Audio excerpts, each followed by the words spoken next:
Қайырлы күн. Сәрсенбінің сәтінде YouTube жобамыздың кезекші шығарылымын назарларыңызға ұсынамыз.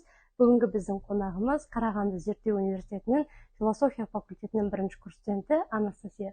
Қайырлы күн, Анастасия. Сізді көргеніме қуаныштымын. Ең әуелі өзіңізді таныстырып өтсеңіз. Сәлеметсіз бе? Менің аты жөнім Светличная Анастасия. Мен жасым 19-да. Мен Букетов атындағы университетіне оқимын. Менің ұлтым орыс. Қандай мамандықты оқып жатырсыз? Мен философия мамандығы оқып жатырмын. Керемет. Ал осы философия мамандығын таңдауыңызға не себеп болды? Философия маған қызық болғандықтан, мен 11-ші сыныптан бастап дайындалып, осыдан мамандығы таңдадым. Тамаша. Ал енді жалпы өзіңіз осы Қарағандының тумасысыз ба? Қазақша қалай үйрендіңіз, сол туралы айтып өтсеңіз. Мен Көкшетауда тудым.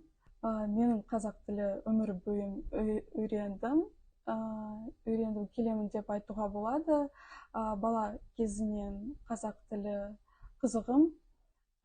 Әрине, мектепте қазақ тілі оқыдық, бірақ негізінен бәрі өзім үйрендім.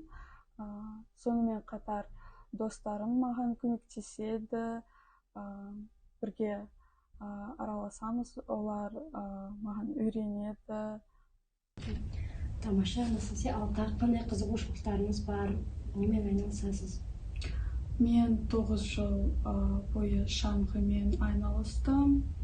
Мен спорт өте жақсы көремін. Мен түрлі жарыстарға Ақмола облысының атынан қатысып, жүлделі орындарға ие болдым. Керемет. Ал бос уақытыңызда тағы немен айналысасыз? Бос уақытта біз жатақханада қыздармен араласамыз. Қыздар маған қазақ тілімен көмектеседі. Біз бірге сөйлесейік, тамақ пісіреміз, кино көреміз. Сосын мен кітап оқимын. Мен әдеби кітап оқып жатырмын қазір.